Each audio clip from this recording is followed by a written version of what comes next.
Sports Radio 95.9 The Fan. The Fan.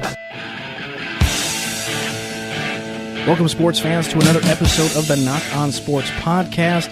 I'm your host, Anthony Nachreiner, and today on the show, we're talking the NFL. We're talking about Thursday night's laugher between the Atlanta Falcons and the Tampa Bay Buccaneers. And don't worry, folks, I talked to my therapist this morning. He cleared me. It's okay. I'm not that angry anymore. We're also going to be joined by Alan Zlotkowski to talk about last night's game and get his thoughts on everything that the NFL has done and since the Ray Rice video has appeared. Get his thoughts on whether Roger Goodell might be fired.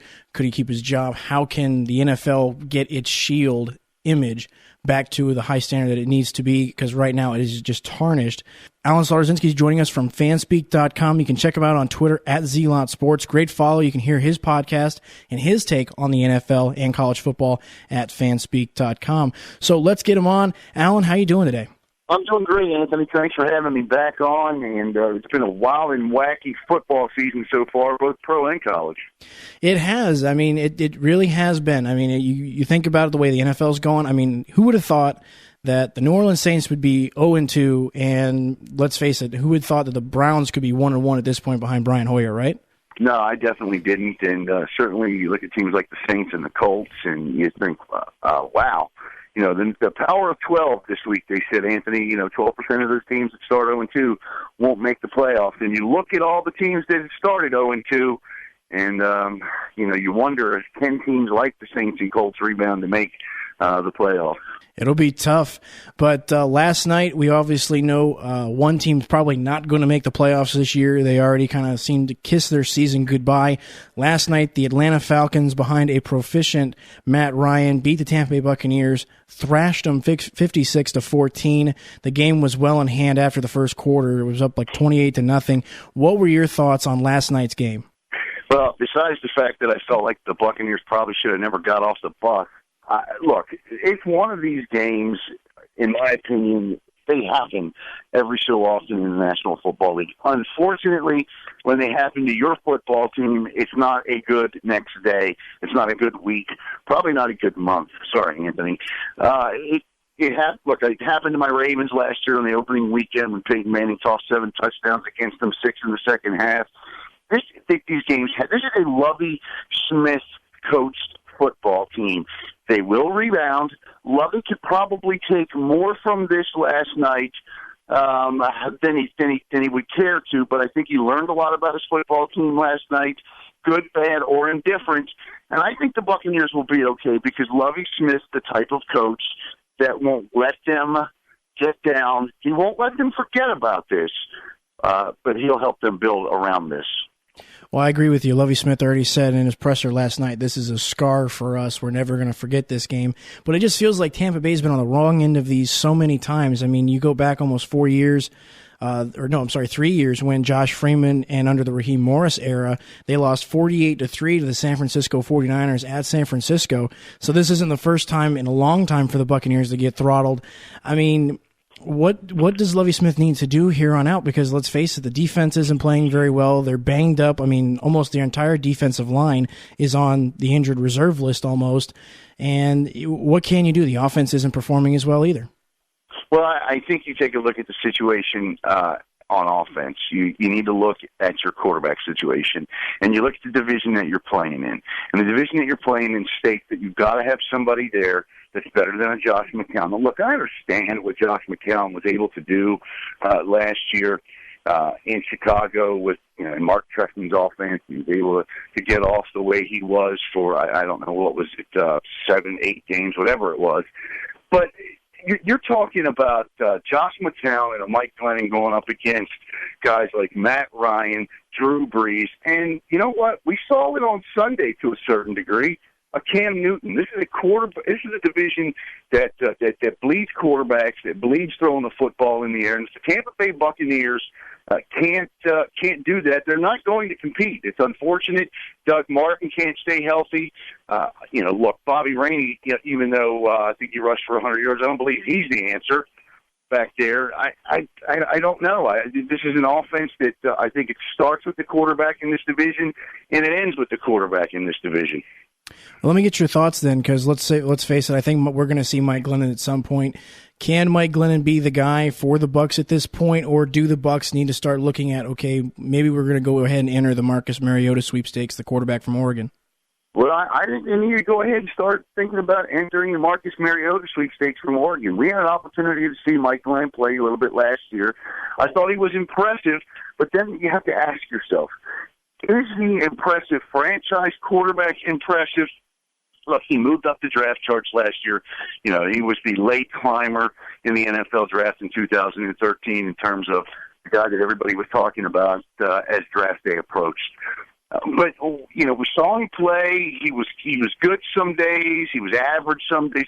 He just never struck me as the guy that was going to carry the Bucs the next 10 or 12 years. You know what? In my opinion, Mike Glennon is not even, he's not even a Joe Flacco.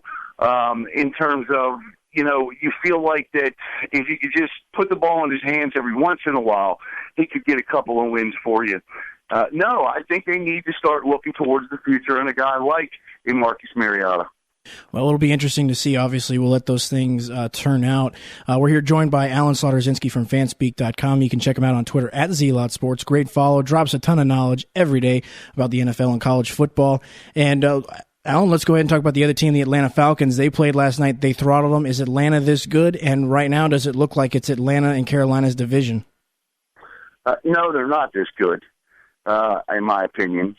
They are somewhere between, I believe, that 4-12 team and that 12-4 team from 2 years ago, which makes them about 8-8 in my book. I watched them go to the road 2 weeks ago to play the Cincinnati Bengals. And look, Cincinnati's a very, very good football team, and Cincinnati dominated every aspect of that game against Atlanta. They're not a very good football team away from the friendly confines of the Georgia Dome. If you want to be considered an elite franchise in this league, you want to be considered an elite quarterback in this league, it's part of the reason Matt Ryan isn't considered an elite up there with Drew Brees and Aaron Rodgers. Otherwise, this kid would be. Certainly he puts the numbers up, and he certainly has the arm. But you have to win. You have to win away from home. So I think the test for the Falcons this year, and they play a tough AFC North. They go to Baltimore in a couple of weeks. So we'll see. But no, I think they're 8-8, 9-7 at best. Well, with the NFC, that could be almost good enough to make the playoffs. Would you agree? Yeah, this year I would, actually. Yeah, I would think that 9-7 would be good enough to probably sneak in there. Although I would say this, after watching Seattle start 1-1, watching the 49ers start 1-1, Arizona 2-0, I really felt like the playoff futures of a lot of these teams, maybe like in Atlanta, was going to rest on the shoulders of what happened out in the NFC West. And if they can produce three teams that are 10-6, then maybe no. 9-7 might not be good enough. That's true. Very good point, because let's face it, those three teams out in the West are very, very good. Let's talk about the NFL's current state of affairs, especially on the public relations. Obviously, you've been following the Ray Rice situation very closely with the Baltimore Ravens, and ever since then, this whole 2 weeks, I mean, the NFL's been taking it really, really hard. They've been taking it punches to the gut on their image, on how they've dealt with not only the Ray Rice situation, but the situations with other players with domestic violence. How do you feel about the way the NFL's handled this, and is there any way that you would change it, perhaps with the games? How would you change things differently if you were the commissioner of the NFL right now? Well, obviously, if I had my druthers, I'd go back and make sure that all of these guys were suspended from day one, for whatever length of suspension time that they deem necessary under the violation of the domestic policy rule. But I'm in the minority here when I say what I'm about to say, and that is that I think that the NFL is handling the situation as best as they possibly can. And I say that because each and every year, something seems to creep up and hit a sports league. For example, the steroids in baseball, how that, came up and how baseball eventually was able to deal with it, and now they have a firm policy in place. Look, a lot of times you don't plan for things like this to happen, certainly not domestic abuse situations that we're seeing now. I think the National Football League is doing the very best that they can, given what's happened in the time frame. The commissioner came out. He said he botched the Ray Rice incident a couple of weeks ago. He said, if he had it all over to do again, it would have been a harsher, stricter penalty. He changed the policy. for domestic abuse. And then he went out and he hired 3 very prominent women to come into the New York offices there and help assist the National Football League. You know, I thought that Michael Vick said it best. It was either yesterday or the day before, and he said, you know, a lot of times when things like this happen, you can only adjust as you go along. And a lot of the times, the guy that's best to lead in this situation is the guy that's taking the lumps. And in this case, that's Commissioner Roger Goodell. Look, the commissioner, he's an intelligent guy. He wouldn't be if he wasn't in that position. These are intelligent owners. They run National Football League. These guys aren't stupid. Neither is the commissioner. So to say that, you know, they don't know what they're doing or how, that's just simply not true. So I believe that the commissioner is doing everything that he can based off of everything that he has. Now, is he going to be employed in 6 months? Well, that depends whether or not he lied about this Ray Rice video, because if he lied, the answer is no, because you simply cannot have a guy in office where his integrity is in doubt. But in terms of making these rules as we go along and making sure that these guys get punished and these NFL teams get it right, I don't think any other league could have done it any differently, and I think the NFL's done the best that they can given the circumstances that have come up. You saw the Minnesota Vikings take an about-face 24 hours after they allowed Adrian Peterson back onto the football field. Look, as bad as it looks, ultimately, 2 days later, in the end, they got the decision right. He hasn't stepped back on the football field since this child abuse charge has come about. So, you know what? Let's see what happens from here.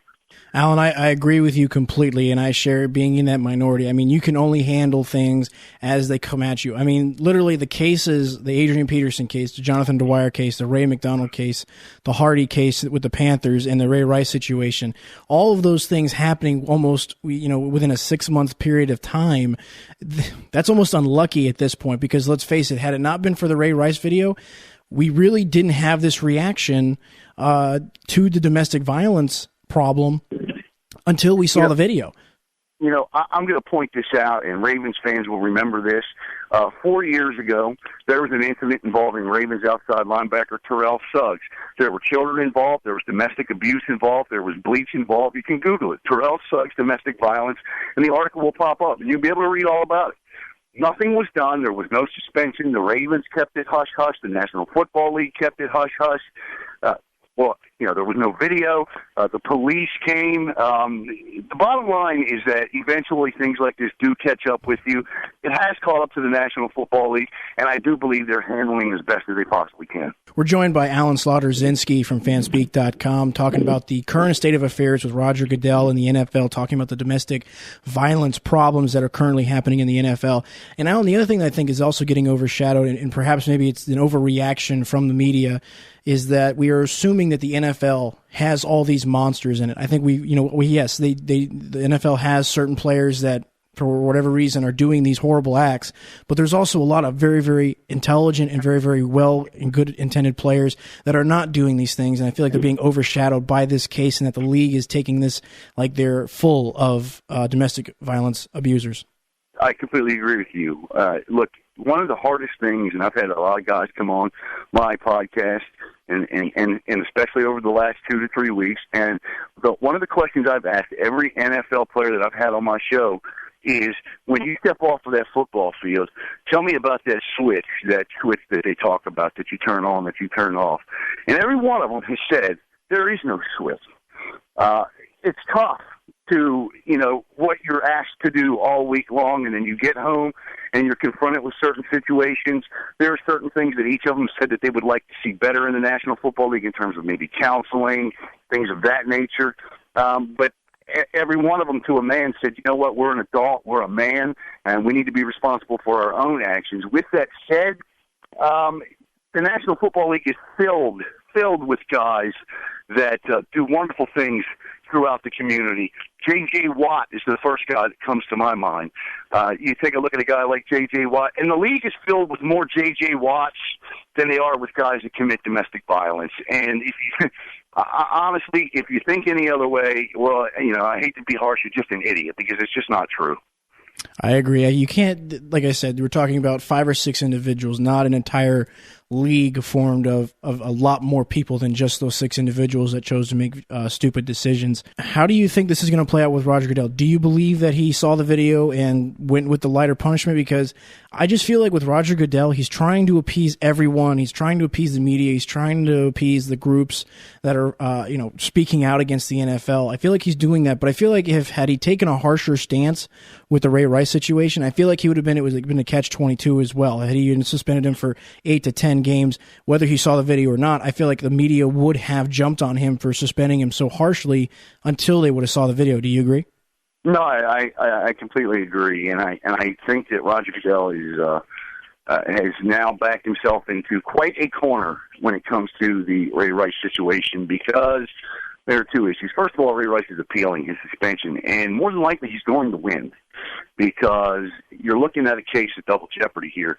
The commissioner came out 2 weeks ago and stated, or 3 weeks ago, and stated that first-time offenders of the domestic abuse policy would face a 16 NFL suspension, and then he sees the Ray Rice video, and as disgusting and as terrible as it is, it's Ray Rice's first offense under domestic violence, so it's a 6-game suspension based off of his new policy.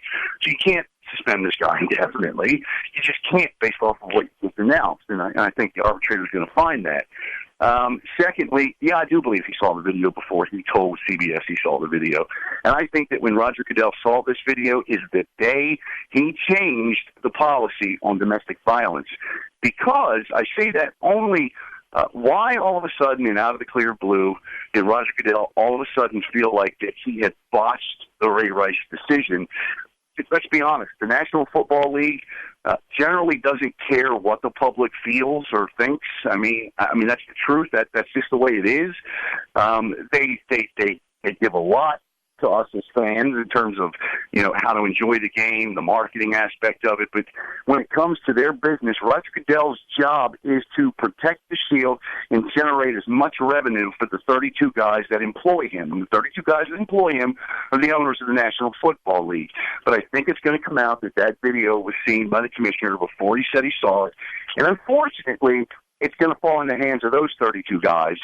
And I just think that there will be too much public pressure at that point than to keep Roger Goodell around. But I think that's something that we're probably an off-season away from seeing happen. So I agree with your point there, because I didn't think about that. Why would he change that policy that quickly and before we saw that video as well? So I agree with you there. But let's go ahead and move forward. What are some of the matchups that you're looking at this weekend? Who has surprised you this far into this early part of the season, and who's disappointed you the most? Well, I think you take a look at the schedule, and one of the pleasant surprises, there's 7 undefeated teams in the National Football League. The AFC's got 4 of them sitting atop each one of their divisions: Buffalo, Cincinnati, Houston, and Denver. No surprise with Denver, no surprise with Cincinnati. Obviously, Buffalo surprises me, but I felt Buffalo was going to be an improved team. I'd have to say the team that surprises me most in the AFC are the Houston Texans. This is the 5th straight season that they have started 2-0, if you can imagine that. A lot of people forget that they started 2-0 last year before they dropped 14 straight. I'd say the Houston Texans, just given the fact that Ryan Fitzpatrick is their quarterback. I know they have got a pretty stout defense, but you still didn't know what to expect from that offense. I'm pretty pleased with what Bill O'Brien's done there, and then their defense has only surrendered 20 points thus far in the National Football League. So J.J. Watt and Brian Cushing and company are certainly getting it done there. Granted that, they've played the Redskins and the Raiders, although the Redskins do have a top 5 offense and the number 1 defense in the National Football League. But I'd say the Houston Texans surprised me the most. I think out of those 4 teams that are going to come back down to earth, I think eventually that AFC South will flip-flop. I think the Colts recover to win that division, and I think the Patriots will eventually sit on top of the East. No, I agree with you. And it's funny because you talk about that. The Colts have played 2 really tough teams. You played Denver, and they almost came back and won that game, and they gave up a lead to the Philadelphia Eagles, another good team, a team that's going to probably make the playoffs this year. Unfortunately, that happens when you're a very good team, you play the best teams, and sometimes you may have that happen where you're 0-2 at the beginning of the season. But I think the Colts, with that weak division, can definitely rebound. What's that surprise team in the NFC for you? Well, I think you take a look at it. For me, it's got to be the Carolina Panthers. I'm not really surprised by what the Arizona Cardinals have done. I would say I'm surprised that Drew Stanton was able to come in and get a win as he was. But I would say that the Carolina Panthers, simply because of what I felt that they lost. I felt they lost a lot of weapons.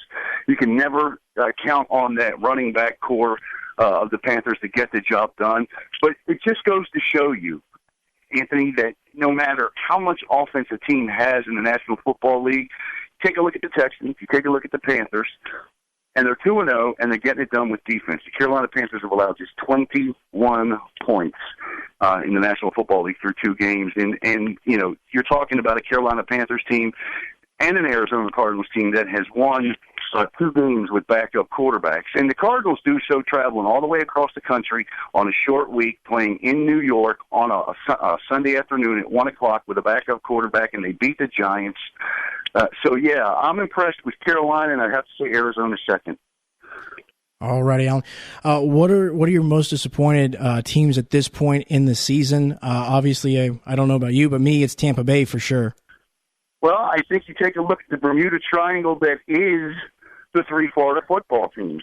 And I say that because it's the truth. That's true. It's the Bermuda Triangle of bad football right now. The Miami Dolphins, a huge disappointing Week 2 loss to the Buffalo Bills. Here we go again. You know, 1 week good, 1 week bad. That reeks at 8-8, and that should be Joe Philbin's job. The Jacksonville Jaguars, I expected better play from this football team. You know, I know the offensive line was going to be suspect, but Anthony, do you realize that by the time the final gun went, or not the final gun, but by the time the third quarter expired Sunday, Chad Henne had been sacked 8 times, and he had just 8 completions. And then, of course, the Tampa Bay Buccaneers last night. I mean, the state of Florida is a mess in the National Football League right now. You know, when was the last time the state of Florida had really good football? And the only time that I can think of was back in the early 2000s when Miami was at least making playoff appearances. The Tampa Bay Buccaneers were making playoff appearances, and eventually that Super Bowl run. Jacksonville was competitive every year, but they were always playing in a tough AFC, I believe AFC Central or whatever division they were in at that time before the realignment. But I can only think of the early 2000s when the last time all 3 Florida teams were at least competitive. Yeah, no, I agree. And you know, it's funny because we just drew the triangle and we said, well, the Bermuda Triangle's moved onshore to swallow up Miami, Jacksonville, and Tampa Bay because they have disappeared from the competitive world of the NFL. It's very true. It's very true, and not unfortunately, but at least the college teams are doing well because you know the state of Florida does take its pride in football, but unfortunately, the NFL teams are deciding to take a couple years off. I'm not sure how much longer, but at least the college teams are doing well. So there is some support for all the local fans out here in Florida that at least your college teams are doing well. It's kind of like my teams. The only good team right now is the Irish. The Brewers are falling faster than I can hope, and then the Buccaneers dashed all my hopes last night after a lousy win. But no, you're right. I mean, at least the college teams are doing well in the state of Florida. Yeah, a couple of good ones this weekend with them as well, Florida, Alabama, and Florida State, of course, the defending national champions. 2 good ones to look forward to there, huh? Florida State and Clemson and Florida, Alabama. I'm excited. At least if you can't get your football, you'll be able to get your football fixed in Florida, right, Anthony? I mean, even the high school football on Friday night is excellent. I mean, you can travel up and down the Space Coast and find quality football games. And then let's face it, if you're a true blue football fan, you've got Friday night to watch quality football, Saturday to watch quality football. At least the NFL teams have given you the option to have the day of rest that Sunday is supposed to be. It's true. It is very true. Or at least you can watch maybe another game. Who knows? But like I said, you're absolutely right, Alan. And let me get your thoughts on that real quick. Do you plan on going out to any of the high school games tonight? Generally, I'll travel around the coast a little bit and check them all out. I haven't had an opportunity yet. Generally, my rule of thumb is I'll look, depending upon what time I get off the day job here, and see where the best games are and if I can get to them. And, yes, if I can, I generally do stop in on 1 or 2 quality high school football games each Friday night. Love high school football. Oh, yeah, that's awesome. I love covering it as well. That's all Alan Zlotorzynski. Follow him on Twitter at ZLotSports. Also follow him at fanspeak.com and all of his podcasts. Alan, I want to thank you for taking the time out of your busy schedule for joining me and talking a little NFL. Hey, anytime, Anthony, anytime. It's always my pleasure to come on, and, I love talking football. Thanks, Alan, for coming on my podcast. Once again, I'd like to thank Alan Zlotorzynski. You can follow him at fanspeak.com and his podcast, and on Twitter at ZLotSports. You can follow me as well at KnockOnSports959. I'm your host, Anthony Nachreiner. That's going to do it for this episode of the Knock on Sports podcast. Appreciate you guys taking a listen. Hope you guys enjoy the podcast. Keep checking me out as I'll try to have a new guest every week here on sportsradio959.com. I'm knocking out. Hope you guys have a great weekend.